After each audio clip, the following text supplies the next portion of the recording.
오늘 은혜 받을 말씀은 로마서 13장 8절부터 14절의 말씀을 한 절씩 교독하겠습니다. 피차 사랑의 빚 외에는 아무에게든지 아무 빚도 지지 말라. 남을 사랑하는 자는 율법을 다 이루었느니라. 간음하지 말라, 살인하지 말라, 도둑질하지 말라, 탐내지 말라 한 것과 그 외에 다른 계명이 있을지라도 네 이웃을 네 자신과 같이 사랑하라 하신 그 말씀 가운데 다 들었느니라. 사랑은 이웃에게 악을 행하지 아니하나니 그러므로 사랑은 율법의 완성이니라. 또한 너희가 이 시기를 알거니와 자다가 깰 때가 벌써 되었으니 이는 이제 우리의 구원이 처음 믿을 때보다 가까웠음이라. 밤이 깊고 낮이 가까웠으니 그러므로 우리가 어둠의 일을 벗고 빛의 갑옷을 입자.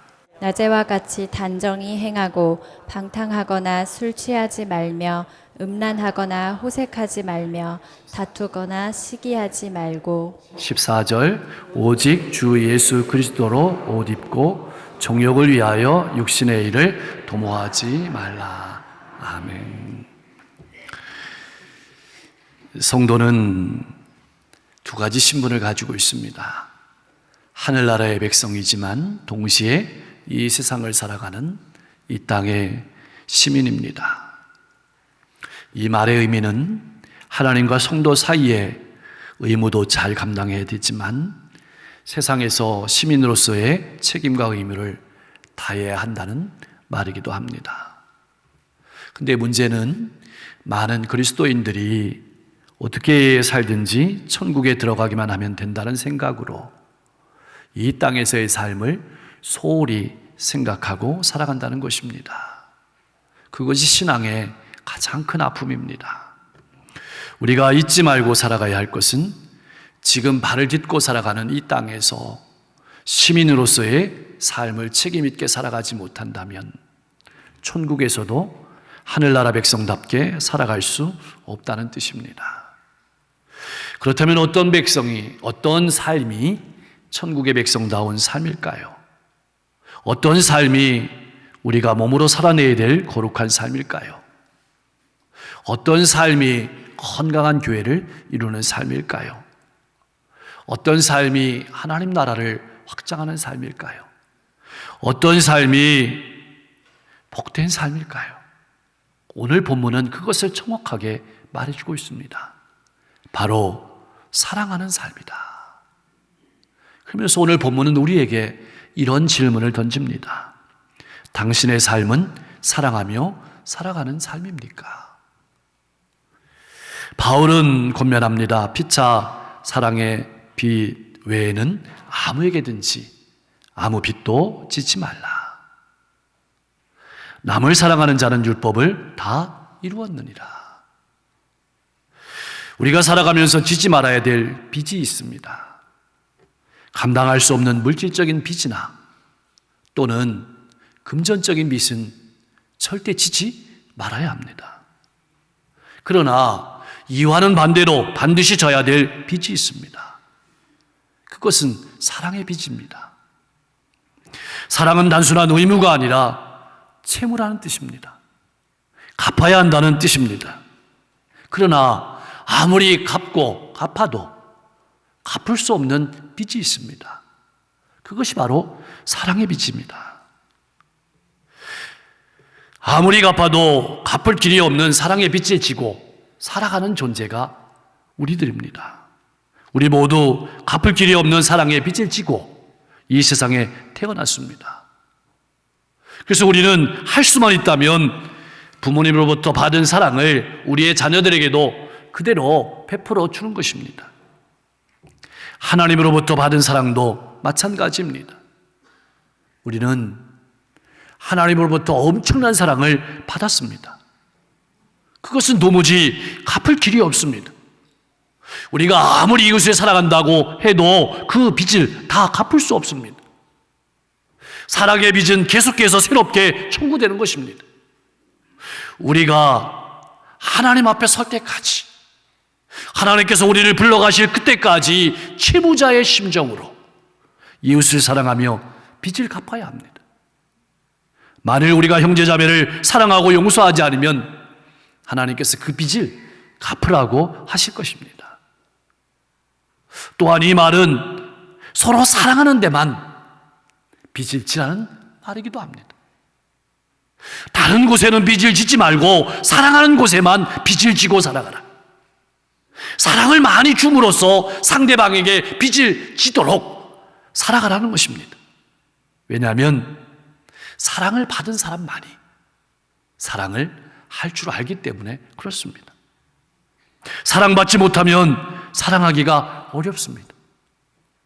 우리도 하나님으로부터 사랑을 받았기 때문에 사랑하게 된 것입니다. 또한 사랑을 받을 때 사랑을 받는 것도 받아들일 수 있어야 합니다. 근데 많은 분들이 그것을 신세 지는 것으로 생각합니다. 부담으로만 여깁니다. 그렇게 하면 사랑이 풍성해지지 않습니다.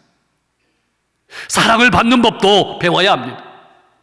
그리고 사랑을 주며 살아야 합니다. 사랑의 빚은 많을수록 좋습니다. 사랑의 빚을 지고 사랑의 빚을 주면서 사랑은 풍성해지는 겁니다. 오늘날 모든 것이 다 풍족한 세상인데 왜 세상은 점점 더 각박해져 가는 것일까요? 왜 이 세상은 점점 더 어두워져 가는 것일까요? 우리의 마음에 있는 사랑이 고갈되었기 때문입니다. 우리의 심령이 메말되었기 때문입니다. 우리의 심령이 메마르면, 우리의 심령이 공허하면 아무리 큰 돈이 있고 아무리 큰 명예가 있고 아무리 큰 권세가 있어도 공허할 수밖에 없습니다. 어두울 수밖에 없습니다. 부활하신 예수님께서 고기잡이로 돌아가 있는 제자들을 찾아오셨습니다. 그리고 베드로에게 이렇게 질문을 던지셨습니다. 내가 나를 사랑하느냐? 내가 나를 사랑하느냐? 내가 나를 사랑하느냐? 이렇게 물으셨습니다. 왜 이렇게 물으셨을까요? 우리 인생의 문제가, 우리 인생의 아픔이 능력의 문제가 아니고 경력의 문제가 아니고 사랑의 문제라는 것입니다. 사도 바울은 자신의 사역의 비밀을 고린도후서 5장 14절에서 이렇게 선언했습니다. 우리 같이 한번 읽어봅니다. 그리스도의 사랑이 우리를 강권하시는도다. 우리가 생각하건대 한 사람이 모든 사람을 대신하여 죽었은즉 모든 사람이 죽은 것이라. 아멘. 여러분, 사랑을 주는 것도 중요한 거지만 받는 것 또한 중요합니다. 성도는 먼저 사랑을 받아야 합니다. 그래야 줄 수 있습니다. 하나님의 사랑을 듬뿍 받아야 합니다. 우리가 하나님을 사랑한다는 말은 어떤 의미일까요? 하나님으로부터 받은 사랑을 누구인가에게 흘러보낸다는 뜻입니다. 이웃을 사랑한다는 말도 무슨 말일까요? 누군가에게 받은 사랑을 나눈다는 것입니다. 뒤따르는 말씀이 참 의미심장합니다. 남을 사랑하는 자는 율법을 다 이루었느니라. 율법을 다 이루었다는 말은 사랑은 율법의 완성이기 때문에 더는 율법이 필요 없다는 의미가 절대로 아닙니다. 우리가 주목해야 될 표현이 9절 마지막에 보면 다 들었느니라 라는 말입니다. 이 말은 모든 계명은 이웃을 사랑하는 그 말씀 안에 다 포함되었다는 의미입니다. 다시 말하자면 사랑은 모든 계명을 포함하는 계명이라는 뜻입니다. 따라서 성경이 말하는 말은 사랑이 오면 율법이 폐지된다는 말이 아니고 모든 율법을 포괄하는 사랑을 행함으로써 율법을 이루온다, 율법을 성취한다는 말씀입니다. 생각해 보십시오. 이웃을 사랑하는 사람이 어떻게 남의 것을 도둑질할 수 있겠습니까? 이웃을 사랑하는 사람이 어떻게 간음할 수 있겠습니까? 이웃을 사랑하는 사람이 어떻게 사기칠 수 있겠습니까? 이웃을 사랑하는 사람이 어떻게 살인할 수가 있겠습니까? 그래서 10절 말씀은 이웃을 사랑하는 자는 율법을 성취하게 되는 것이라고 말하고 있는 것입니다. 결국 사랑의 문제는 그 사람의 본질의 문제입니다. 정체성의 문제입니다. 나는 하나님의 엄청난 사랑을 받은 하나님의 자녀라는 사실을 믿고 고백하며 살아가고 있습니까? 그렇다면 내 본질이, 내 삶의 본질이 사랑이라는 것입니다. 다시 말하면 그리스도인은 사랑하는 사람이라는 뜻입니다. 하나님은 사랑이시기 때문에 성령께서 맺으시는 모든 열매도 사랑의 열매입니다. 우리가 잘 아는 갈라디아서 5장에 나오는 성령의 열매가 이런 열매가 있습니다. 사랑, 희락, 화평, 오래 참음, 자비, 양선, 그리고 충성과 온유와 절제. 다 다른 말이죠. 그런데 이 9가지 열매를 깊게 들여다보면, 자세하게 살펴보면 공통점이 있습니다. 그 9가지 열매가 모두 다 사랑의 열매입니다. 예수님께서 행하신 모든 사역들이 다 달라 보입니다. 근데 그 공통적인 사역이 사랑의 사역입니다. 영혼을 불쌍히 여기는, 긍휼히 여기는 사역입니다. 그러므로 하나님과 더불어 살아가는 그리스도인들이 가져야 될 본질적인 성품은 사랑입니다. 이것이 그리스도인의 정체입니다. 다시 말하면 여러분과 저의 정체성은 사랑하지 않고는 살아갈 수 없는 사람, 사랑하지 않으면, 용서하지 않으면 밤에 잠을 잘 수 없는 사람, 그것이 그리스도인의 정확한 정의일 것입니다. 이 말의 더 깊은 뜻은 사랑하지 않으면 하나님과 동행할 수 없다는 뜻이기도 합니다. 그래서 8절 말씀에 피차 사랑의 빛 외에는 아무에게든지 아무 빚도 지지 말라. 이 말씀은 이렇게 읽어볼 수 있습니다. 아무 빚도 지지 말고 사십시오. 대신 결코 갚을 수 없는 오직 하나의 빚, 사랑의 빚만 지고 죽는 날까지 사랑하며 살아가십시오. 이런 말입니다. 사랑하는 성도 여러분, 우리는 어떻게 하면 좀 더 이 빚을 갚을 수 있을까요? 여러분 식사하실 때 어른들을 위해서 좀 더 배려하십시오. 자녀들을 위해서, 어린아이들을 위해서 자리를 양보하는 것도 빚을 갚는 일입니다. 장애인들을 위해서 좋은 시설을 만들고 예배의 환경을 만드는 것도 빚을 갚는 일입니다. 더 나아가서는 몸이 불편하신 분들을 위해서 차를 멀리 세우고 걸어오는 것도 빚을 갚는 일입니다. 사랑하는 성도 여러분, 잊지 마십시오. 그리스도인은 사랑하는 사람입니다. 왜냐하면 그리스도인의 뿌리가, 우리의 뿌리가 하나님의 사랑이기 때문에 그렇습니다. 무엇보다 우리는 사랑에 더욱 힘써야 합니다. 지금이 바로 비상시기이기 때문에 그렇습니다. 11절 말씀은 이렇게 말하고 있습니다. 자다가 깰 때가 벌써 되었으니, 주님께서 오실 날이 얼마 남지 않았다는 뜻입니다. 이 말을 깊게 생각해 보면 말세에는, 오늘 이 시대에는 잠들 수 있는 유혹이 많다는 뜻입니다.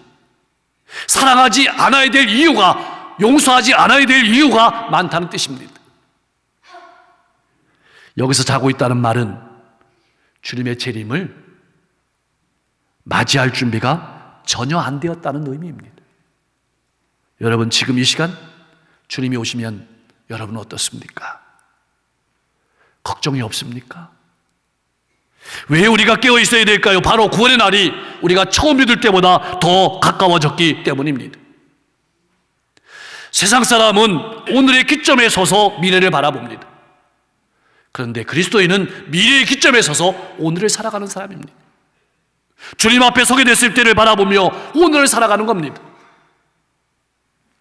주님께서 오늘 오시더라도 부끄러움 없는 주님의 신부로 살아야 합니다. 본문은 주님의 신부로 사는 것을 이렇게 표현했습니다. 어둠의 일을 벗고 빛의 갑옷을 입자. 다른 식으로 표현하면 낮에와 같이 단정히 행하고 방탕하거나 술 취하지 말며 음란하거나 호색하지 말고 다투거나 시기하지 말고 오직 주 예수 그리스도로 옷을 입고 정욕을 위하여 육신의 일을 도모하지 않는 것입니다. 결국 내 삶을 지배하는 것은 둘 중에 하나입니다. 육체를 따라, 내 욕심을 따라 살아갈 것인지, 아니면 그리스도를 따라 말씀을 따라 살아갈 것인지. 사실 그리스도인의 삶은 끊임없이 새롭게 시작되는 사람입니다. 어제까지 잘했던 것도 다 잊어버리는 것입니다.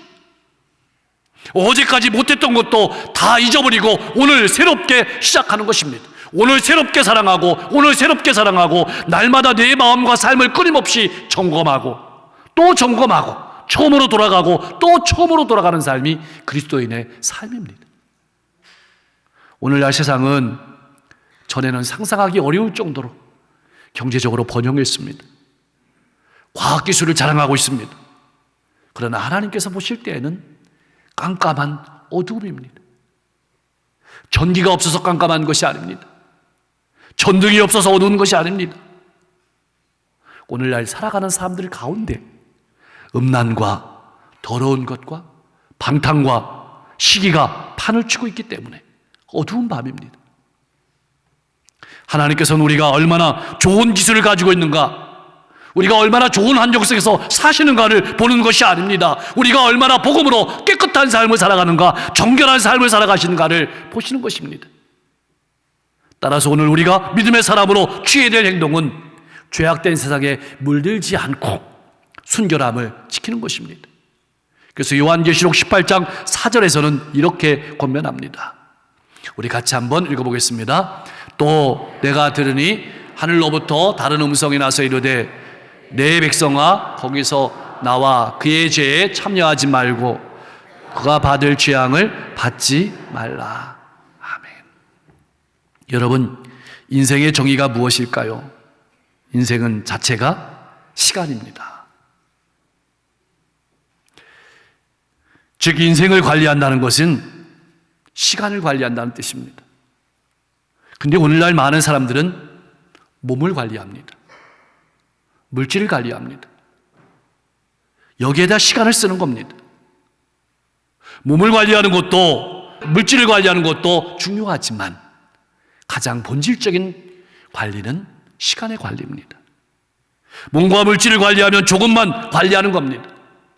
우리가 건강해 해서 많은 물질을 가지고 나만 위해서 산다면 굳이 그렇게 신경 쓸 필요가 있을까요? 오늘도 하루해가 저물어가고 있습니다. 한 주가 얼마나 빨리 지나가는지요. 한 달은, 1년은 옛날 어르신들이 말씀하는 말씀이 떠오릅니다. 50대에는 시속 50km로 가고 70이면 시속 70km로 간다. 주님 앞에 설 날이 점점 가까워지고 있다는 것은 분명한 사실입니다. 나는 이 날을 바라보고 오늘을 살아가고 있습니까? 아니면 세상 사람처럼 오늘만 바라보고 오늘을 살아가고 있습니까? 우리가 해야 될 일은 무엇을 하는 것일까요? 바로 사랑하는 일입니다. 잠에서 깨어 새날을 맞이할 준비를 하는 것입니다. 그렇다면 어떻게 하면 새날을 맞이할 수 있을까요? 우리가 새날을 맞이하면 해야 될 행동이 있습니다. 어젯밤에 입었던 옷은 벗어버려야 합니다. 그리고 새로운 옷을 입어야 합니다. 벗어버릴 것은 어둠의 일입니다. 입어야 할 것은 그리스도의 옷입니다. 예수와 함께 죽고 예수와 함께 살아야 합니다. 12절 말씀에 단정히 간다는 뜻은 이런 뜻이 있습니다. 어울리게 행동한다는 뜻입니다. 다시 말하면 그리스도인의 신분에 맞게 행동한다. 나는 이 마지막 시대에 그리스도인의 신분에 맞게 살아가고 있습니까? 둘째는 예의를 다한다는 뜻이 있습니다. 세상 사람들 앞에 정말 그리스도인의 모습을 드러내며 살아가고 있습니까? 세상 사람은 믿는 사람을 통해서 하나님을 봅니다. 세 번째로 성숙하게 행동한다는 뜻이 있습니다. 오래 믿었는데 말과 행동이 성숙하지 않으면 단정하지 못한 것입니다. 준비하지 못하는 것입니다. 깨어있지 않은 것입니다. 나는 단정히 살아가고 있습니까? 내 삶을 통해서 하나님을 보여주고 있습니까? 점점 더 성숙한 삶을 살아가고 있습니까? 사랑하는 성도 여러분, 여러분이 입고 살아가고 있는 옷은 어떤 옷입니까? 오늘날 세상 사람들은 모두 어떤 형태로든 옷을 입고 살아가고 있습니다. 어떤 사람은 재물이라는 옷을 입고 살아가고 있습니다. 어떤 사람은 명예라는 옷을 입고 살아가고 있고, 어떤 사람은 권력이라는 옷을 입고 살아가고 있고, 어떤 사람은 쾌락이라는 옷을 입고 살아가고 있습니다. 내가 입고 살아가고 있는 옷이 주님 앞에 서게 됐을 때 나를 책임질 수 있는 옷입니까? 그렇지 않다면 시간이 있는 동안에, 생명이 있는 동안에 벗어버려야 합니다. 예수 그리스도로 옷을 입어야 합니다. 사랑하는 성도 여러분, 어떻게 하면 정신을 차리고 나를 지키며 사랑하며 빚을 갚으며 살아갈 수 있을까요? 늘 깨어 기도해야 합니다. 여러분, 모든 것도 기도해야 되지만 내가 살아가고 있는 이 삶의 시간 동안에 어둠의 실체를 깨닫게 해달라고, 사랑하지 못하게 하는 그런 원인이 깨닫게 해달라고, 그래서 사랑하며 살아갈 수 있게 해달라고 기도해야 되는 것입니다. 그리고 어둠이 깊어감에 따라서 새벽이 다가옴도 우리가 깨달아야 합니다. 여러분, 보통 새벽 동트기 전이 가장 어둡습니다. 가장 춥습니다. 그러므로 우리가 살아가는 세상이 여러분이 느낄 때 점점 춥다고 느껴진다면 우리는 깨달아야 합니다. 새벽이 밝아오겠구나. 지금도 세상 이곳저곳에서 많은 소리가 들려옵니다. 교회가 한심하다. 교회가 무너져간다. 이건 사랑을 달라고 아우성치는 소리입니다. 우리가 깊게 귀 기울여 듣고 돌이켜야 합니다. 그러나 또한 우리가 하나님의 말씀을 붙들고 힘있게 살아가며 살아가야 합니다. 이제 하나님께서 역사하실 때가 다가온 것입니다. 다시 한번 이 땅의 교회들이 건강하게 세워지게 해달라고 기도해야 합니다. 그리고 그렇게 기도하고 영적으로 느낀다면 남은 것은 하나입니다. 정신을 차리고 시간을 아껴서 사랑하며 용서하며 빚을 갚으며 살아가는 것입니다. 여러분, 우리가 쓰는 말 중에 위기라는 말이 있습니다. 근데 여러분, 이 말의 의미를 아십니까? 우리는 위험한 것으로만 받아들이지만 이 말은 위자는 위험한 말이지만 기자는 기회입니다.